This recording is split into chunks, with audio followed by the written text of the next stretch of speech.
Okay, culties, if you are thinking of adding something sparkly to your holiday season, there's no better place to do it than BlueNile.com. Go to BlueNile.com to shop Blue Nile, the original online jeweler since 1999.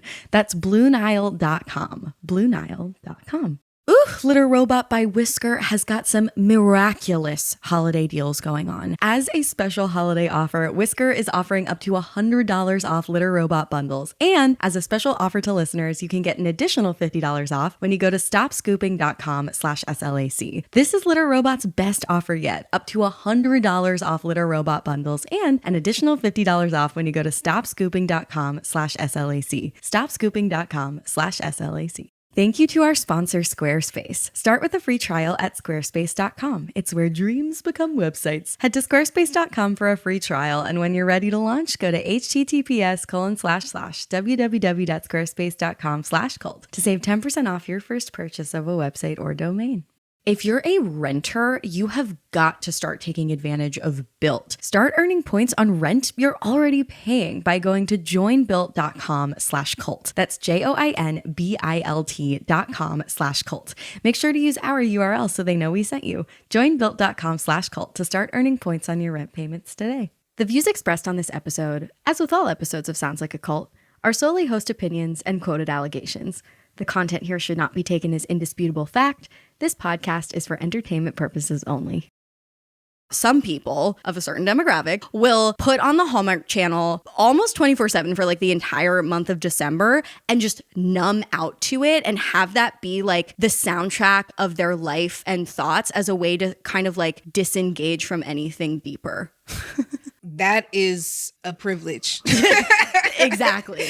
I think it can be a little culty.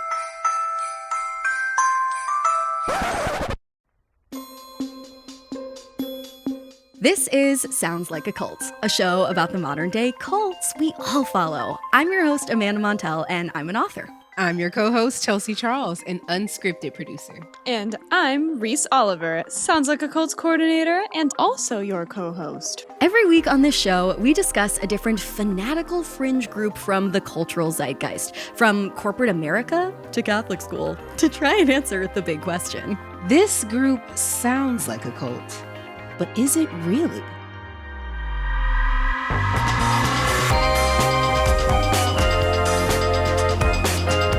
And if so, which of our cult categories does it fall into? Live your life, watch your back, or get the fuck out. After all, not every culty-seeming group is equally destructive. The point of this show is to scrutinize how cultist influence shows up in everyday life, to poke a little bit of fun at human search for meaning, and to critique how power abuse shows up in places you might not think to look. Like nostalgia, escapist media, and Christmas conventions? My bells have been jingled. Oh my god, ew. Oh man. Chelsea, you didn't even know this, but Casey has actually composed on a few Hallmark Christmas movies. Of course he has. For those who are new here or who only half listen as they're doing their laundry, Casey is my partner and the composer of the Sounds Like a Cult theme music, Iconique. And he composes for other things too. Like he composes for other cringy things as well. Makes a mean little coffee drink. Yeah. He's also part-time barista. Don't worry about it. Yeah, he has composed on a few Hallmark Christmas movies, which is a really important job because if you were ever to watch a Hallmark Christmas movie without any music, it would be 100 times more cringe. Yeah. Terrifying. No, the magic is in the music. Yeah, well, yes. It's so beautiful. I cannot believe I know the person. It's an honor. That's amazing. Yeah, you've been interacting with him. Isn't he humble? He is so humble. What is each of your relationship to Hallmark Christmas movies as an American pastime, as a piece of media, as a cult? Okay, so listen, I haven't watched a Hallmark movie in a long time, but it used to be a part of my Christmas tradition growing up. My mom is cheesy. Okay. Yeah. She leans into the cheese. Beautiful. And so I grew up watching Hallmark movies. I think they get you in the spirit. I used to watch Hallmark movies and claymation. Oh, Like the Rudolph story. or That's like what I'm saying. Santa Claus is coming to town. Is that what it's called? I think so, yeah. Is it called You Better Watch Out? Yeah, I don't know what it's called. What about you, Reese? So I kind of missed the boat on the whole Hallmark thing, growing up at least. Uh-huh. I've seen a couple of the like newer era streaming garbage Christmas movies instead of the like cable garbage Christmas movies, if that makes sense. Oh, yes, like Netflix, Vanessa Hudgens Christmas movies. Or are those Christmas movies the Princess Protection Program? That's something else. Leave her name out of your mouth. You take that back. That is a cultural touchstone of my generation. I'm sorry. No, Vanessa Hudgens is definitely in a Christmas Yeah. movie. It was something princess related. I know for sure I watched the Lindsay Lohan one that she did recently Oh my because God, the same. only movie I have seen that is worse was I Know Who Killed Me, also starring Lindsay Lohan. Yeah, but I'm so glad she's doing better. Yes, same. Oh, and we'll get there, but when it comes to Hallmark Christmas movies specifically, and I guess this trend has extended to Netflix, I do feel like there is something culty and manipulative about taking advantage of child stars and bear hugging them into starring in your network Christmas movies. Yeah. Like, isn't there something sinister there? Yes, it's very depressing. Okay, so we're doing the cult of Hallmark Christmas movies, okay? And we're hyper caffeinated. Casey has made us falalatte. Falalatte. Falalatte. Go ahead, girl. That was good. Thank you. It's been a few hours since I had mine, so like I really needed you for the assist on that one. Damn, that was good. Making fala lattes all day. Yours didn't even have his homemade pumpkin spice in it. I do live with the most basic bitch alive. I was about to say, babe, you can hold the pumpkin spice for me. Okay. Speaking of holding the pumpkin spice, I did not grow up in a culture of Hallmark Christmas movie watching, in part because it was like a sort of Jewish home, but like Christmas loving. We went ham for Christmas, like rest assured. But we are 1960s Frosty the Snowman folks. Okay, the got it. Montels. That's more where my family is. Like my dad has the TV program to turn on to the Turner Classic Movies channel. Oh. Beautiful. Okay, we were requested, nay, demanded to do an episode on the cult of Hallmark Christmas movies, I would say last Christmas season. And I mean, when the request came through, I was like, how on earth could this possibly be appropriate for Sounds Like a Cult? But of course, a Google or two opened up a wormhole into the culty universe that is Hallmark Christmas movies. The spirit has moved us to do it this year. We're in the Christmas spirit. Yes. So Hallmark Christmas movies are recognized, beloved, worshipped, and censured for a few specific qualities. They are tropey as hell. Their plot lines are full of holes. They are corny. The acting is mid at best. They are the, dare I say, Hallmark greeting card of films, known for being cliche, cheesy, and comforting. Something that you can rely upon every year. And don't worry, we will get into the general cult of escapist media later. Is it dangerous? Is it soothing? Is it both? How so? So some of the most popular Hallmark Christmas movies are An Unexpected Christmas, Let It Snow, Three Wise Men and a Baby, Switched for Christmas. Sure. That's the one that Casey worked on, Switched for Christmas. Oh, wow. yeah. Lights, Camera, Christmas, Marry Me at Christmas, and Christmas Under Wraps. I completely fell asleep as you were listing them because they all have the same name. Yep. And that is the point. Christmas, Christmas, Christmas. To get those who may be familiar, but mostly those who may not be familiar with how this media franchise can be culty, let's provide a bit of history.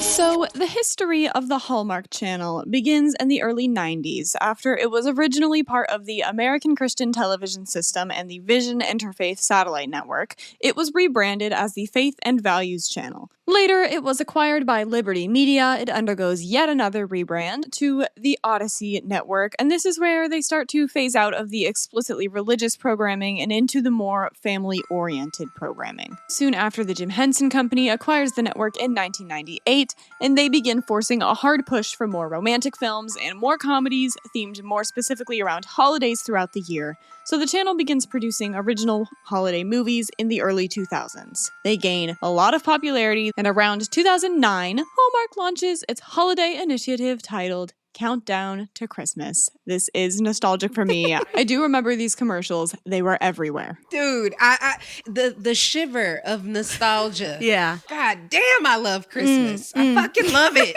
Yeah. No, it is a joyful time. It is a joyful time. And nothing gets people excited quite like a countdown.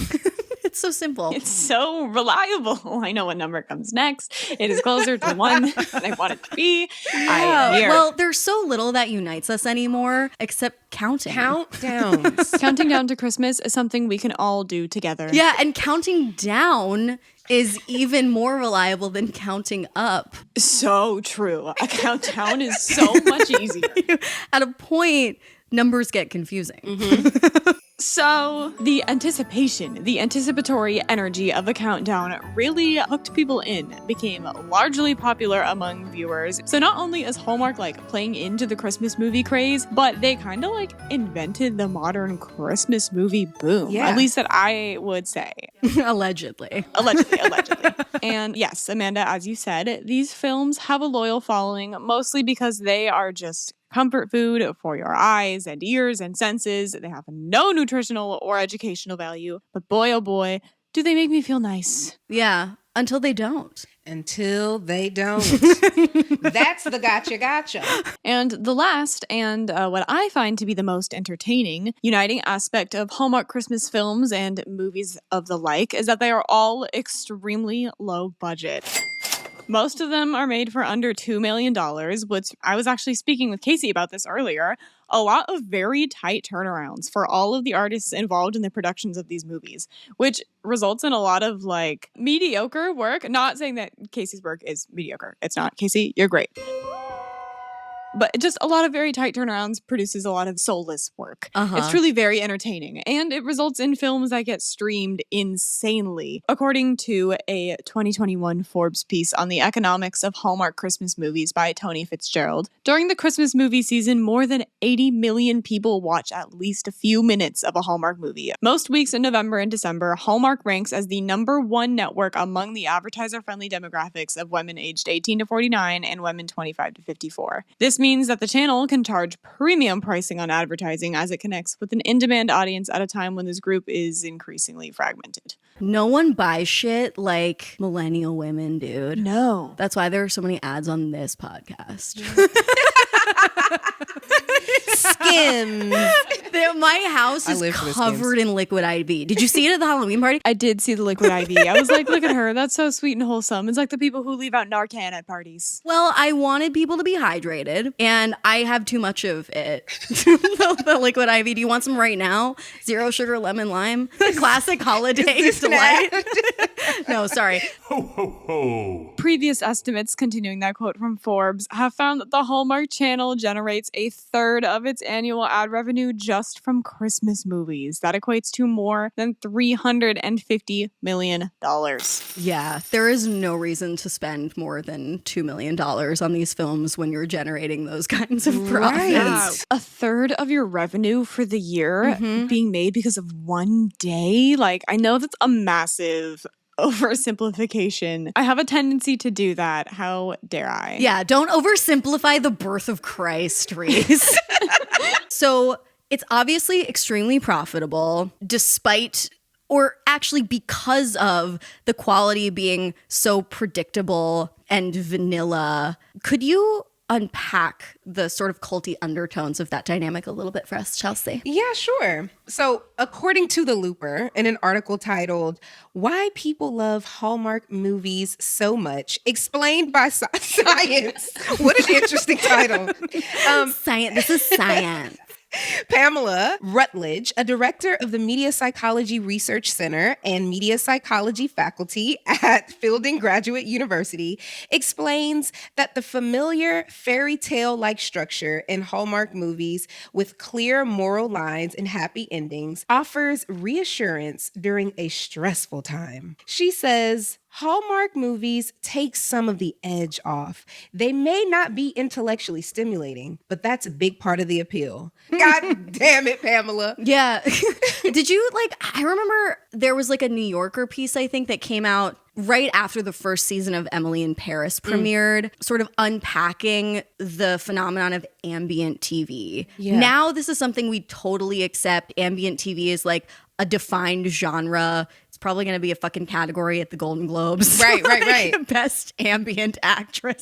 Best actress to half watch while you scroll through Instagram. Like, nobody's allowed to watch them as they accept their award. They just have to do something else. But at the time, people were finally quantifying what is this phenomenon that so many of us know and crave, wherein we just kind of want something to drown out our sorrow and internal monologue, the drama of reality. I feel like Hallmark was very early to capitalize on that sort of craving that I feel like is so distinct to the sort of excess of media that exists now, you know? I agree. I do feel like there is something to be said about, and we'll talk a little bit about this later, the escapist aspect of Hallmark movies in general, because think about COVID or think about the BLM marches. We were collectively going through something together and everything was so heavy. And there was something special about me being able to turn on Emily in Paris. And the shit is, first of all, take a shot every time we say cheesy or cringe.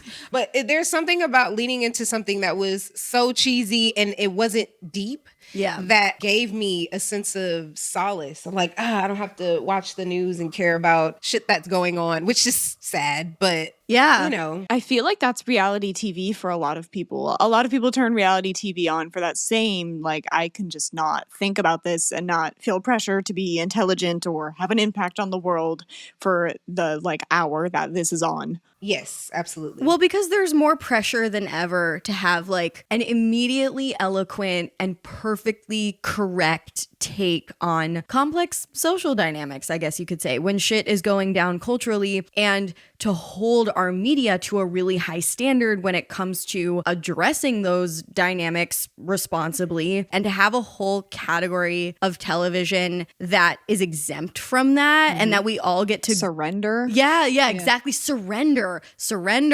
Oh my God, we were just talking about this term before we started recording. Surrender is such a recurrent term in cult power dynamics, you know? It's don't think about it too hard. It's indulgent and it's relieving you of the burden of choice. Don't you feel a bit relieved of the burden of choice when you put on Hallmark? And this is the other thing that Casey was saying. I feel like he's the ghost of Christmas present in this episode. I actually love that right now. He's the fucking Wizard Kelly and I'm obsessed. I love it so much. Funny, but I was asking him earlier what he thinks is the cultiest thing about Hallmark movies as one of the cult's invisible beneficiaries. And he was talking about how he finds it culty, but in a live your life way, no spoilers, how some people of a certain demographic, this highly advertised to demographic, will put on the Hallmark channel almost 24/7 for the entire month of December and just numb out to it and have that be the soundtrack of their life and thoughts as a way to kind of disengage from anything deeper. That is a privilege. Exactly. That is a privilege to be able to do that. But I can't say that I don't understand that in a way. Well, because how have you engaged? You mentioned that you watched Hallmark movies a bit growing up. Yeah. But when you look at the escapist media and the ambience and using this sort of nostalgic comfort watch as a way to not have to reckon with the overwhelm of this time. Yeah. When do you think it goes from innocent entertainment to something cultier than that? So to your point, I will say that is where the cognitive dissonance comes into play, because you are intentionally ignoring everything that's happening in the world. That means that you obviously know that shit is going on, but you're choosing to say, oh, okay, I want to be a part of this very safe, predictable world. Right. Which, like, not everybody gets to make that choice. Exactly. I feel like this is another one of those things where as long as you're like honest with yourself about what you're partaking in and you're intentional about your escapism, there is a way to engage with it healthily for sure. Right. But I do feel like leaving it on constantly and just allowing a holiday to make December not a real month for you feels like a cop-out from real life. Yeah. And I find it a little annoying. Like, I appreciate the festivity and I love that you love things and I love when people love things.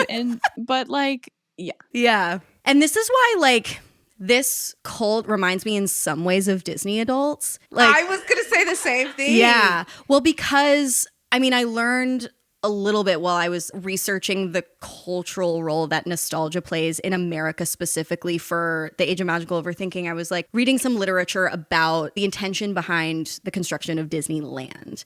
And Disneyland was constructed in the 1950s during the Civil Rights Movement. And it was like kind of a way to give, I don't know, like fucking lily white suburbanites a utopia outside the complexities and social movements that were like reshaping America in a very necessary way. And so from one angle, you can look at Disneyland and be like, it's so pleasant, it's so fun, it's harmless. But if you look at it from a slightly different angle, you're like, this is masking some pretty ugly cultural impulses that certain privileged Americans have. And so I don't know if it's just like my personal taste. I tend to not excuse it, but like I tend to want to give the Disney adult of it all a little bit more grace, just because people are so hard on Disney adults. Like, it is already not only mainstream, but like a cultural demand to like hate Disney adults. But there are a lot of which is why we came on the mic today. Yeah, literally. No, exactly. I was going to say there are a lot of problematic, nostalgic subcultures in the US that are equally deserving of scrutiny. Yes. Let's redistribute our haterade equally. Yeah, give everyone a drop. What flavor of haterade do you think we're distributing to Hallmark Christmas movies? Cranberry. Yeah. Pickle. Sugar plum. Bread and butter pickle. Bread and butter pickle. Are those a Christmas movie thing? My grandmother buys bread and butter during the holiday season. I've never heard of this. I have no idea why. That is vision, okay? It's that disgusting. is unique. Yeah.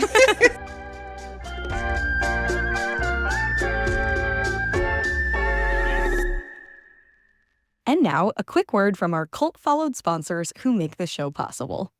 If you're looking to add a little bit of sparkle to your holiday season, and who in their right mind isn't, may I please suggest doing so at BlueNile.com. Okay, Blue Nile offers some of the highest quality standards in the jewelry industry at prices significantly below traditional retail. Jewelry can be tough to pick out as a gift, okay? Even for yourself. But if you have questions about what to get, Blue Nile's jewelry experts are on hand 24/7 via phone or chat. So whether you have technical questions or need budget suggestions, they're here to make you feel confident about every single purchase. Speaking of cool services, you also get 30-day returns and a diamond price match guarantee. Seriously, you cannot beat the ease and convenience of shopping Blue Nile or the selection. They've got thousands of independently graded diamonds for you to sift through. When I think of jewelry and the holiday season, I think of engagements. I actually proposed to my partner last holiday season. So if you are in the ring market, there is a whole engagement ring section, and you don't have to go with the diamonds. I'm on the website right now. I'm looking at this oval amethyst, okay, birthstone. If your fiance-to-be is not like the others. But engagements aside, there are also gorgeous earrings, tennis bracelets, pendant necklaces. The quality of Blue Nile is sky high at prices that won't make your chest feel like an elephant is sitting on it. You know what I mean? Go to BlueNile.com to shop Blue Nile, the original online jeweler since 1999. That's BlueNile.com. BlueNile.com.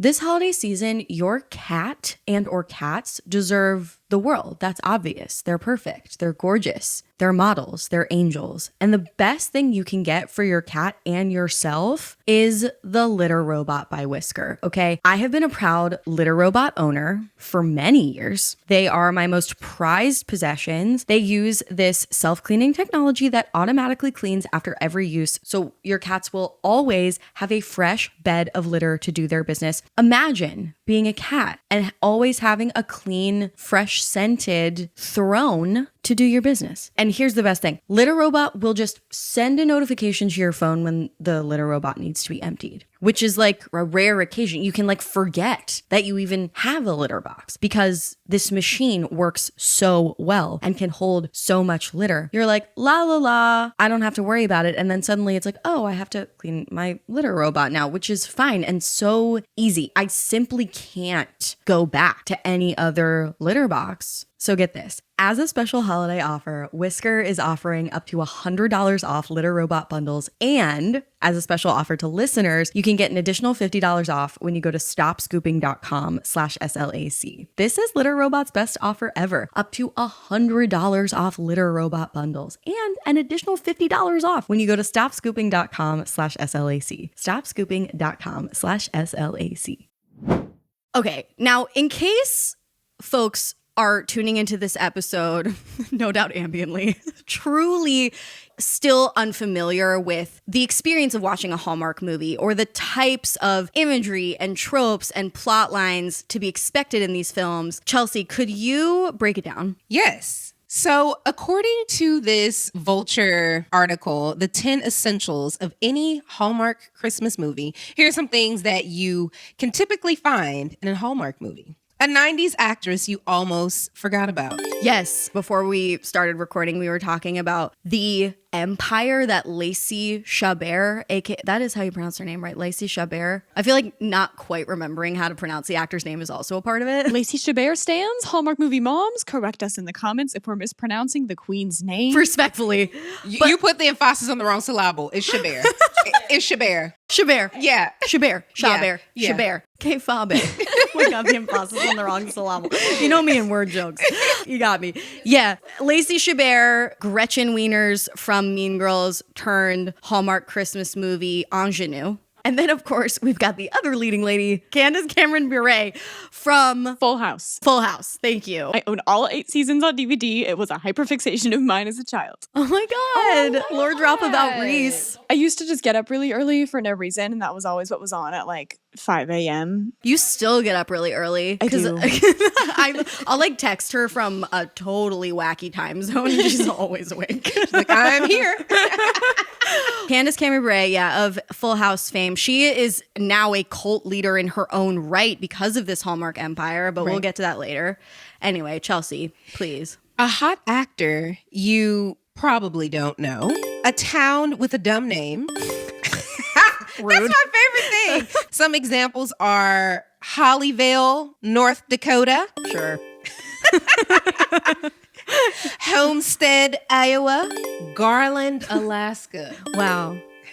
What are some other tropes? A failing family business. A dead spouse. A supernatural element that changes everything. Oh, right. The supernatural elements. I forget about that. Okay. So, I did watch one recently. Yeah. Starring Tamara Mari from the infamous Tia and Tamara Mari. And the supernatural element was that she jumped on a merry-go-round and it created an alternate universe that was like 5 years prior. It was the cutest little thing where she could like rewrite her story by going back in time and just making a different decision. I don't know. It was dope. So you loved it.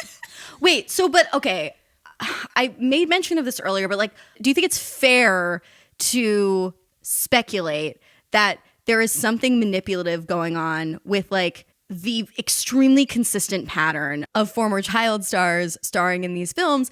And like, I don't know if this is the right instinct, but a part of me feels as though Hallmark might be kind of preying on the these people? Well, because the kind of people who are the demographic that the Hallmark movies target are probably the kind of people who love and identify with these same actors. So they know that these are big name pulls for these audiences. Okay. It is, again, a nostalgic. Yeah. I think specifically for the Tamara of it all, though, it is definitely more of the nostalgia. Because quite as it's kept, Tamara, she didn't need this role. Tamara, although she hasn't been in like the scripted world, she is on the real. Totally. And so she could very much say, you know, I never have to act again. Yeah. But first of all, Tamara has always been allegedly the cheesier twin. So I kind of feel yes, like, I forgot about that. yeah, it fits her vibe.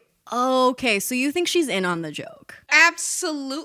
I 1,000% she's in on it. Okay. So it's think right. she's in It's on it. fun for her. It's not highly pressurized. I mean, Yeah. I feel like, again, this is Netflix, not Hallmark, but like the Lindsay Lohan stuff felt high stakes. It felt like a comeback was riding on it. For sure. Because it is kind of a very safe comeback because you kind of absolve yourself from any criticism when you contractually agree to make something kind of bad. Yeah, no, I love that. I wish people would lower their expectations of us. Just like expect it's gonna be bad and you'll be delighted. Okay, I got it. For me, in my mind, I was like, these production companies like Hallmark or Lifetime or Netflix are looking to exploit vulnerable out-of-work actors to just like grind out film after film after film. And yes, probably like there is some of that going on, but it is a mutually beneficial arrangement. I agree. And I will also take it a step further and say that I get into these arguments all the time surrounding taste. And taste is subjective as fuck. Yeah. And we can sit around and talk about how something is cheesy. It's not deep and it's not this, but it is all those things for someone else. Yeah. And I have debates with my mom a lot about like Tyler Perry films. Okay. Sometimes. Yeah. And I'm like, this is bad. It's a little bad. There's a hole in this story, and that's going to irritate me because there's a missing link here. But there is a demographic of people that fucking love that shit. Yeah. I personally have a really strong delineation in my head between movies I like and movies I think are really good. Those two things are not mutually inclusive, right? Okay, But I feel gotcha. like a lot of people who are maybe more casual film enjoyers, they don't feel the need to make that delineation. Therefore, if they like watching something and it gives them a good Christmas feeling, why wouldn't they call it a good movie? It achieved what they wanted it to, right? Right. Yeah, right. yeah. It would be maybe not good, but like successful Yeah. in accomplishing its aims. Yes. Great. And making Hallmark a shit ton of money. Yeah, everyone wins, I guess. Or do they?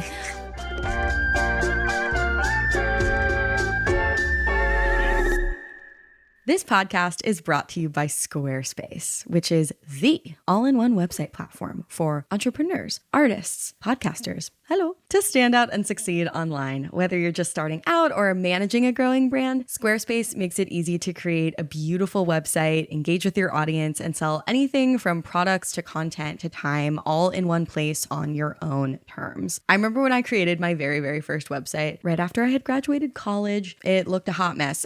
It was like a writer's portfolio website. And I didn't know about Squarespace back then. I wish I had, because Squarespace is a household name for a reason. Now I do have a Squarespace website, soundslikeacult.com, and making it could not have been simpler. It makes beautiful websites that are easy to build thanks to features like their asset library, where you can upload, organize, and access all your content from one place. They also have these amazing flexible website templates where you can get started with one and then customize it later. The designs are awesome. And you can even host video on there. You can organize your video library and showcase your content on these beautiful video pages. Head to squarespace.com for a free trial. And when you're ready to launch, go to https://www.squarespace.com/cult to save 10% off your first purchase of a website or domain. Okay, PSA for anyone who rents their home. If you haven't heard of Built, you're about to get all excited because it is this very, very cool service that allows you to earn points on rent you're already paying. It's true. You don't have to check with your landlord. It's just very simple. If you're a renter, you can start taking advantage of Built at any time. There is no cost to joining Built, and as a member, you'll earn valuable points on rent and on your everyday spending. So Built points can be transferred to your favorite hotels and airlines. There are over 500 airlines and 700,000 hotels and properties around the world that you can redeem your Built points toward. Built points can even be redeemed toward a future rent payment, which is amazing. Built is awesome. I don't love the feeling of paying that rent check every month, but to know that there's a service like Built where you can actually get a little more bang for your buck instead of feeling like you're lighting cash on fire is awesome. In my opinion, this is one of the best ways that a points reward system has been applied. Like on your rent. That's genius. Start earning points on rent you're already paying by going to joinbuilt.com/cult. That's JOINBILT.com/cult. Make sure to use our URL so they know we sent you. Joinbuilt.com/cult to start earning points on your rent payments today. So, speaking of the tropes in Hallmark movies, I want to get a little bit into the reoccurring motif of this episode, and that is escapist media, to help us draw a better conclusion on this cult analysis. Yes, please. According to this opinion-based expose in Redwood Bark entitled How Pop Culture Has Pitted Sexuality and Religion Against Each Other, escapist media can be defined as the following things. 1, predictable storylines. We know that already.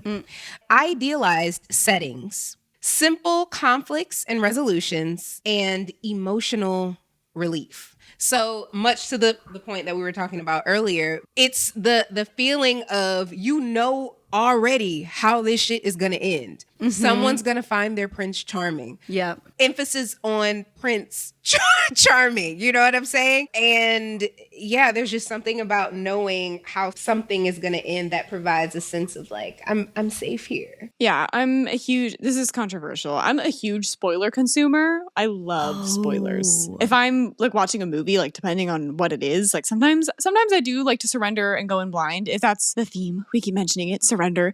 But I love to read the entire plot beforehand and know everything. So that way I don't have to use my brain figuring out the plot, and I can just use all of my brain to like appreciate the movie. Right. It's like I get the second watch experience on the first watch. Right. She's a preparer. She loves to prepare. I hate this. I do feel like I'm cheating a little bit. I'm cheating a little bit. I will admit that. I'm getting a second watch experience on the first watch. Oh my God. I don't know if I could do that. It's not for everyone. What about you? It depends. No, I don't like spoilers. I think as you get older, there's like less and less novelty in this life. You know what I mean?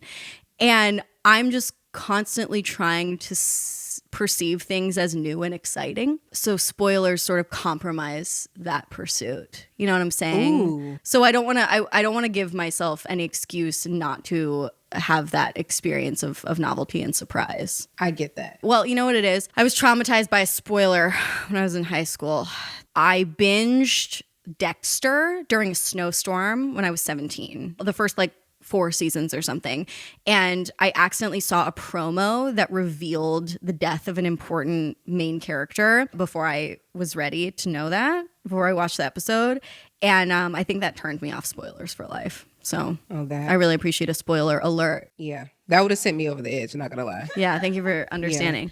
Yeah. Okay, so I feel like we've done a pretty thorough excavation of the escapism of it all and what allures people to the cult of Hallmark Christmas movies. But I think it's time to talk about how this community manifests. Because, I mean, not all Hallmark enthusiasts are just privately enjoying this content in their sweet little candy cane decorated home. A community has emerged surrounding this shit, and it can get a little frightening. So let's talk about what makes the Hallmark community culty. So we've already talked about how being a Hallmark fan can give you a sense of belonging. It can unite people over a shared interest. But some people take this shared interest really, really far. And that manifests in the form of conventions. So there is something called Christmas Con. It is an annual fan convention celebrating Hallmark Channel's Christmas movies. And it attracts these most devoted acolytes. You've got your fan meet and greets. You've got your panel discussions. You've got your themed activities. And it is not the only Hallmark themed convention that exists. I wanted to understand a little bit more what it actually feels like to be at one of these events and how power is distributed there. And so I found this piece, this e-online piece titled, "We Hung Out with Hallmark Channel Stars and Their Fans and Will Never Be the Same." And in it, they detailed the experience of going to one of these Hallmark conventions called RomaCon, okay? Romance Con, RomaCon. I think it's supposed to be a play on rom-com. Yeah. Okay. Now I'm like fucking paranoid about how to pronounce all of these names because of fucking Saul. Oh my God. Look, we have to address it. Look, when we recorded our Cult of Costco episode the other week, we pronounced the founder of Costco as Soul Price instead of Saul Price as a nickname for Solomon, okay? Someone was like, "It's Solomon, how dare you?" I'm not gonna lie, I felt a little stupid, but it played into my whole thing, and I loved it. And I was like, "Oh, soul, take your soul. It's a cult." Let us have a little fun. Yeah. Okay? Okay. I'm gonna be like, "It's called RomaCon. It's called RomaCon." They were like, "Clearly there are now girls are doing this to like Google a little better."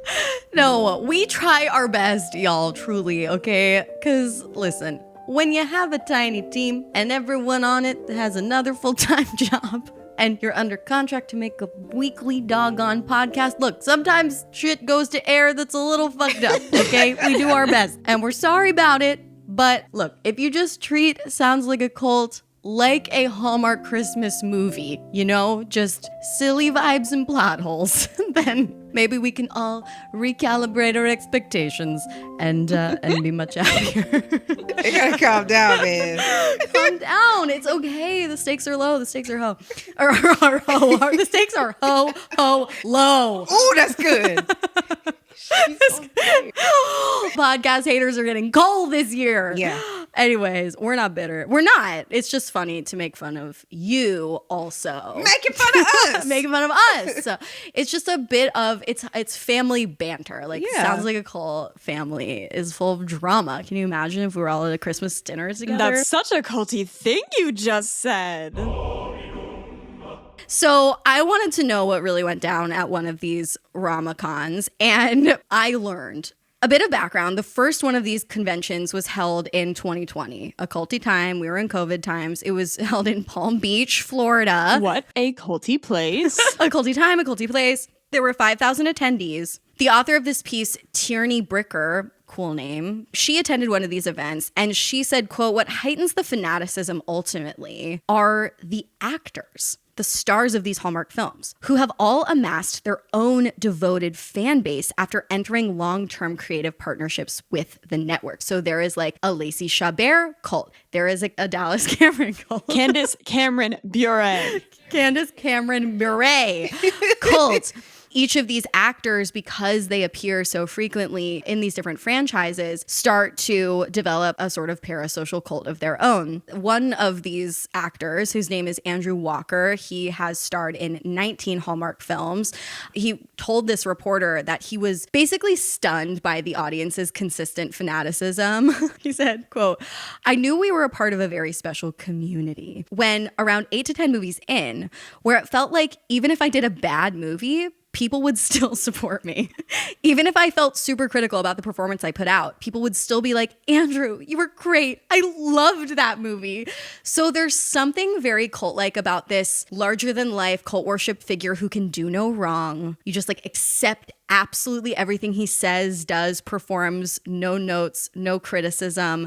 You know, the performances are so sort of vanilla that you can project whatever you want to see onto them. This person is your sort of, you know, parasocial boyfriend of sorts. Yeah. That is a sort of cult leader, cult follower dynamic. So that's interesting. And it makes me want to know the perspective of the actors and how they're able to like move in the world, because bringing it back to Disney World, when you go and you meet Snow White, they're in character, right? Like, obviously we see Snow White in the movie, you fall in love with Snow White, and then you see her in person and she's still the character. So when you go to these conventions, Yeah. you gotta be the the guy from the movie. Yeah. They probably have to do a lot of sort of compartmentalization and persona work.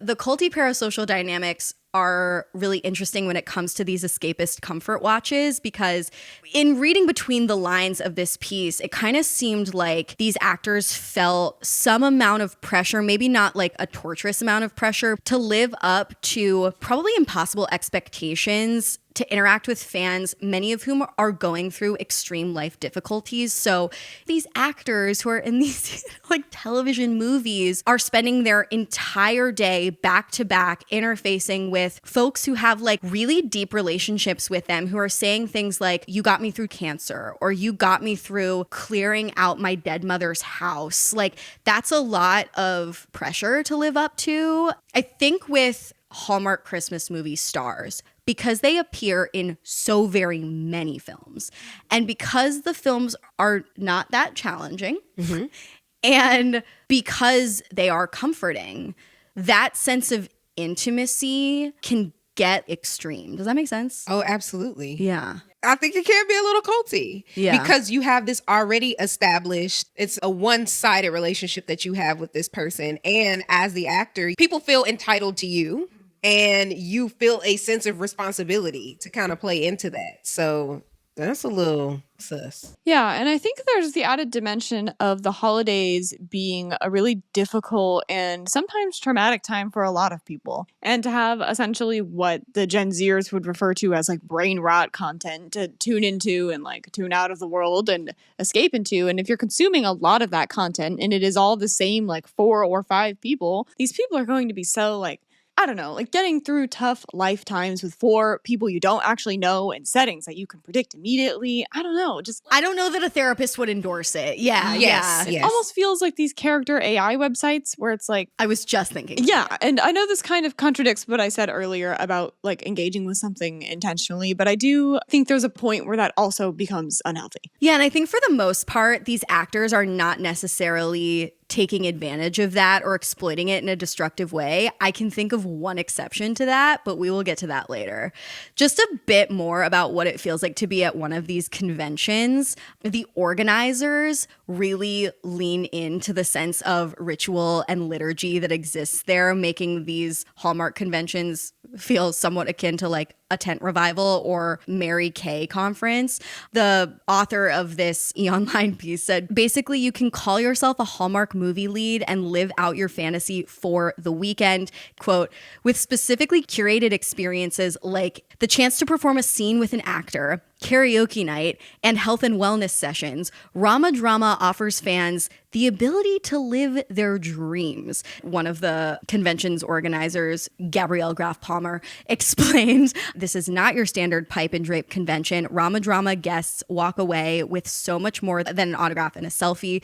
We are helping them create memories through once-in-a-lifetime experiences where fans and their favorite celebrities become friends. Yeah, if I'm an actor, I'm not doing that. Yeah, no, exactly. But I'm sure you get paid bank, dude. Like, I'm sure you get paid like probably $100,000 or something like that. Allegedly, that is a guess.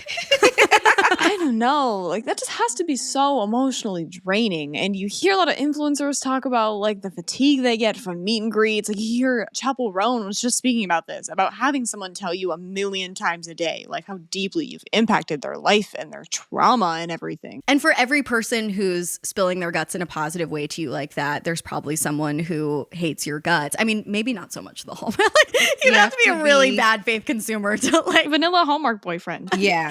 yeah.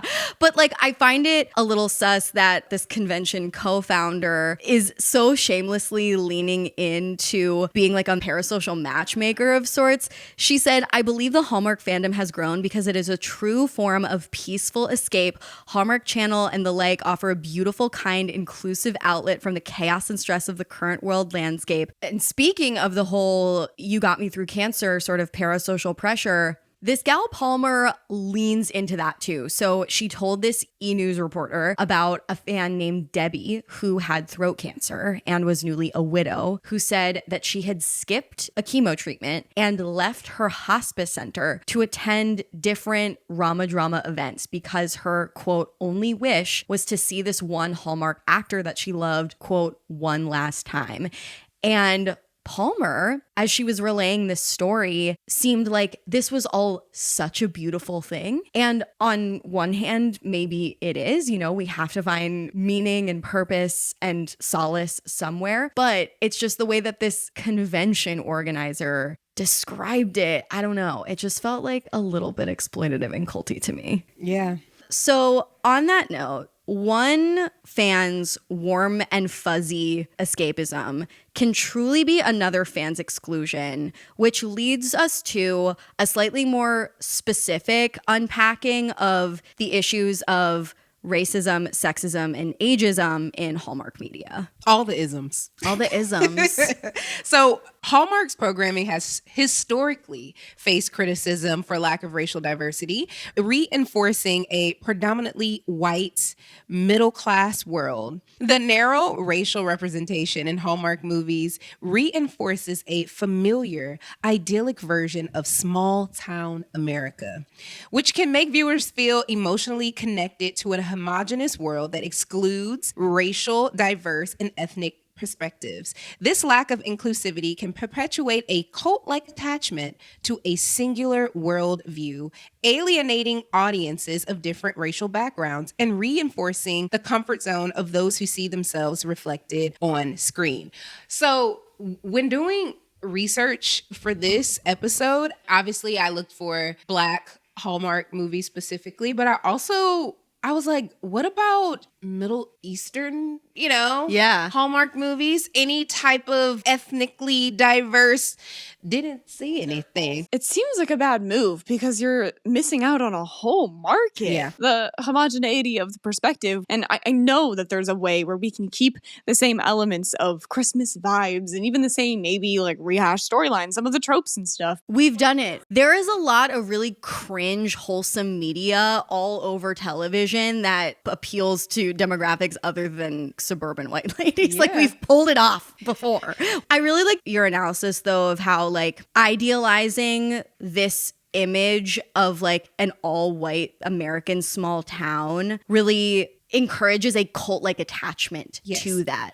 It is this sort of emphasis that, like, a perfect world looks like this. Yeah. I actually didn't think about it until now that growing up, like I said, we watched Hallmark movies, but it did not reflect what my home life looked like, in a sense that, they weren't Black. They were all middle-class white people. And that's not to say that, there are not like Black escapist shows like the sitcoms, but to see Black people where we know that there is a perfect ending to something in a celebratory way. Yeah, like a fairy tale ending or exactly. whatever. Yeah, I never saw that. So Hallmark has definitely made strides towards inclusive casting. The deeply ingrained patterns of exclusion still persist, though. And the introduction to diversity is often seen as tokenistic or peripheral. This selective representation can foster a cult-like devotion among viewers who see Hallmark movies as preserving a nostalgic, uncomplicated, emphasis on uncomplicated, and world free from the complexities of race relations seen in more diverse media. And in combination with what we just read about the cult worship of these individual actors, when you're sort of like lulling your audience to sleep, so to speak, with that type of messaging, and also they're growing so attached to these films that the films can basically do no wrong. Right. You're basically like very subtly slipping your audience this tincture of unquestionability, if that makes sense. Yeah, because it's like, here's all of these core tenets and things that you value that you never thought to question, and we're going to put them all together into a form of media that allows you to essentially escape into a version of the world with no people of color. Yeah, exactly. And on a much more dangerous level, that has been a fundamental mission of so many destructive cult leaders from history. Like, look at the multi-level marketing community, whose leaders are, in large part, white, suburban, unquestioning, serving a false promise of a utopia that doesn't exist to a very particular demographic. Yeah. Again, Hallmark Christmas movies are being served to a privileged demographic in that these are like, mostly comfortable white suburban women. But they're also a vulnerable demographic in that, like, they're home all day taking care of kids. And I'm making generalizations, but like a lot of these consumers are being served messaging idealizing whiteness, stay-at-home motherhood, women not being ambitious. And I think it is worth scrutinizing how an entire month of that nonstop media funneling into your brain can affect you. And there has to be a Venn diagram of like MLMers and Hallmark Christmas movie consumers, right? It's women. And this brings us, like, much to your point about race inclusivity and the lack thereof. You could make a similar point about heteronormative family units and gender identity in Hallmark storytelling. So, in an article written in the special issue titled Gender and Media Representations, a review of the literature on gender stereotypes, objectification, and sexualization, the research illustrates that the portrayal of gender in Hallmark's media content tends to align with traditional and heteronormative gender roles. Yeah, we guess that. Women are often depicted in nurturing, caregiving roles, reinforcing stereotypical expectations of femininity. These gender portrayals resonate with viewers seeking comfort in familiar gender norms, forming a sense of escapism and security. However, this dynamic can also feed into a cult-like mindset where deviations from these norms, such as queer identities or progressive gender roles, are largely absent or minimized, maintaining a conservative gender binary worldview. And I see this present even in the films where the lead female characters are not primarily homemakers or like nurturing, because, and this is one of the biggest Hallmark movie tropes, is big city girl returns to her small town. Yeah. And her success at the end of the movie is always still found in her like surrendering to all of those oftentimes conservative values and themes and tenets that she abandoned in the beginning of the movie. Totally. That actually brings me to this one example of a cult leader that Hallmark birthed that I keep hinting at, and that is the cult of Candace Cameron Bure. So, Candace Cameron Bure of Full House fame, also known as the Queen of Christmas, became Hallmark's darling, their golden girl. She starred in 30 Hallmark movies. She became like synonymous with these films. She is famously a super, super fundamentalist evangelical Christian. And she used her Hallmark fame as a launch pad to then discard Hallmark, the cult that birthed her, the cult that made her, basically with the argument that Hallmark had gotten too woke. I'm quoting IndieWire's piece titled, "The Hallmark Channel is now too woke for Candace Cameron." She believed that Hallmark was no longer feeding its audiences the vision of traditional American family values that she held. And so she founded her own offshoot network titled The Great American Family Network. And with this network, she says, quote, that she wants to keep traditional marriage at the core. So no gays. She said of Hallmark that it's a completely different network than when she started because of the change in leadership. Quote, "I know that the people behind the Great American Family were Christians that loved the Lord and wanted to promote faith, programming, and good family entertainment." So she's basically taking an energy that Hallmark had since the beginning because it started with religious Christian programming. Yep. And I think that like you can't underestimate the vibes that Hallmark already had to like make this offshoot cult possible. You know what I mean? Yeah, that's such an easy transition. And if you're a stan, like if the Candace Cameron movies are your favorite Hallmark movies, you might watch the ones on whatever new network she's pushing. Exactly. Like, because it's like Soul Cycle instructors. Like, you're not a fan of Soul Cycle. You're a fan of the instructor that you stan. I fully agree. I followed one on Instagram because I loved her so much. Which one? Her name is like Danny.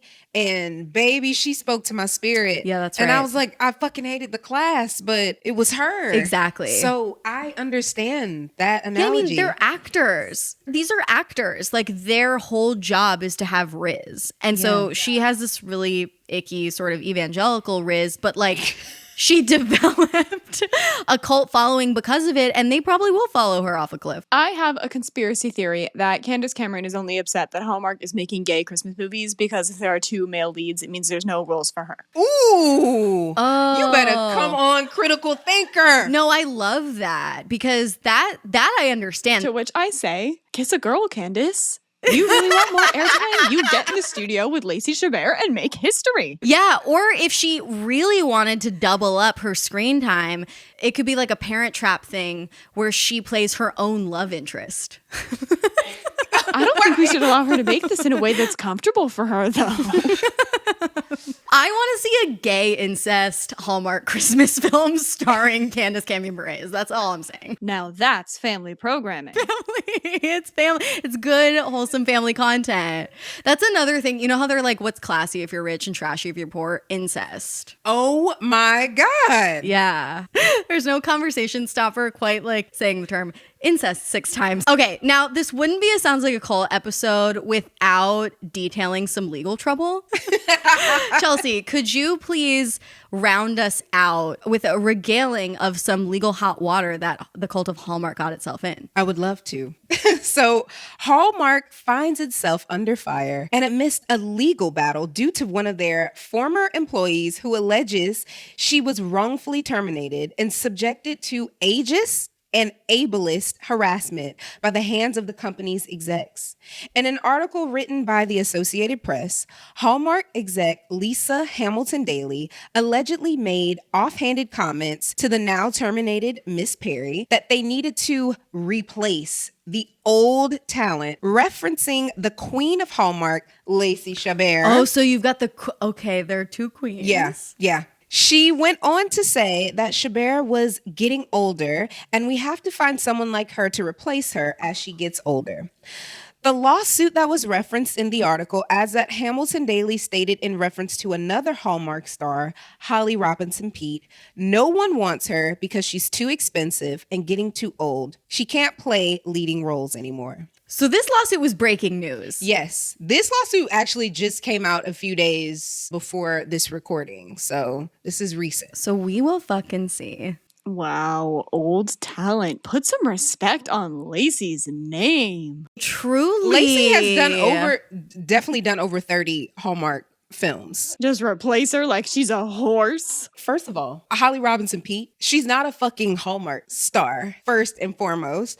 I did a show with Holly Robinson Peete, and she was the most professional and just a breeze to work with. But I also understood that while working with her, she was a fucking legend with a career of over like 30 years. Mm-hmm. Like she started in the 80s. Mm-hmm. So I truly believe like Hallmark, to the Lacey Chabert of it all, if you're going to continue to cast legends for these roles, legends come with a hefty price tag. Period. Listen. Yeah, I mean, Hallmark as a company has some work to do. Yeah. Are we surprised? I guess we're not. The question is not if Hallmark is a paragon of morality. The question here is it a cult? And if so, how bad is it?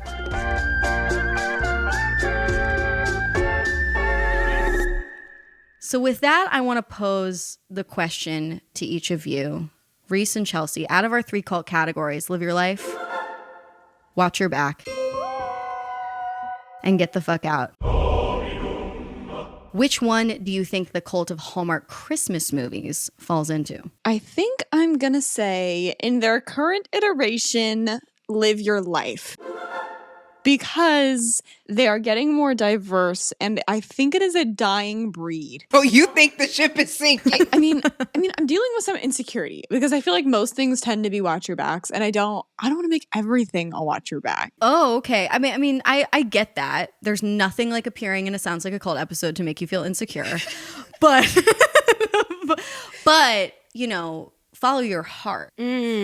I feel like, let's think about the worst consequences, right? The worst consequences of this are not necessarily exclusive to Hallmark. Mm-hmm. The worst consequences being like lulling middle America into a sort of like racist slumber, like tacitly. Is Hallmark contributing to that ignorance and problematic escapism egregiously enough that it's having a net destructively culty effect on society at large. But is that even the rubric here? I don't know. I kind of agree with you. For me, this is giving. I don't even know what I just said. No, because I'm gonna tell you what you said. Okay, please, thank you. Okay, because this is a cuspy for me. This is a live your life moon and a watch your back rising. Because I just don't like, specifically during this political climate. Yeah. I do not want to give anyone any excuse to ignore what the fuck is going on. Yeah. So you need to know what's happening in the world around you. I get it.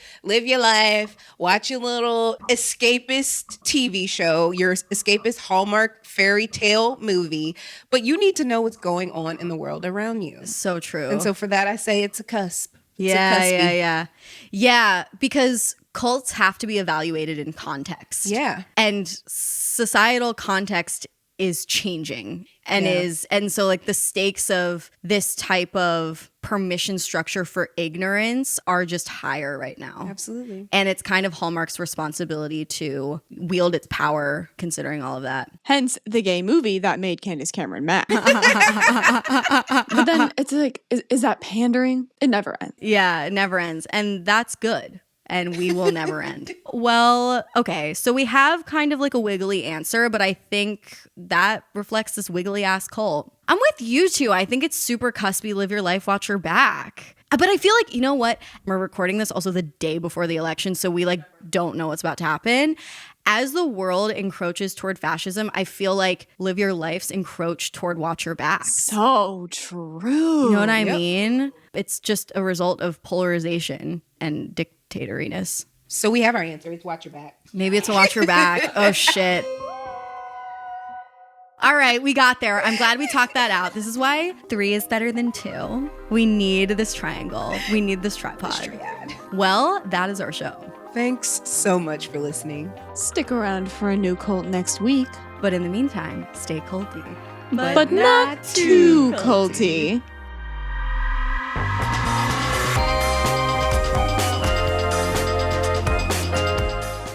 Sounds Like a Cult is hosted and produced by Amanda Montell and edited by Jordan Moore of The Pod Cabin. Our theme music is by Casey Kolb. This episode was co-hosted and co-produced by Reese Oliver and Chelsea Charles. This episode was made with production help from Katie Epperson. And if you like the show, please feel free to check out my books, Word Slut, A Feminist Guide to Taking Back the English Language, Cultish, The Language of Fanaticism, and the forthcoming The Age of Magical Overthinking, Notes on Modern Irrationality. If you're a fan of Sounds Like a Cult, I would really appreciate it if you'd leave a rating and review on Apple Podcasts.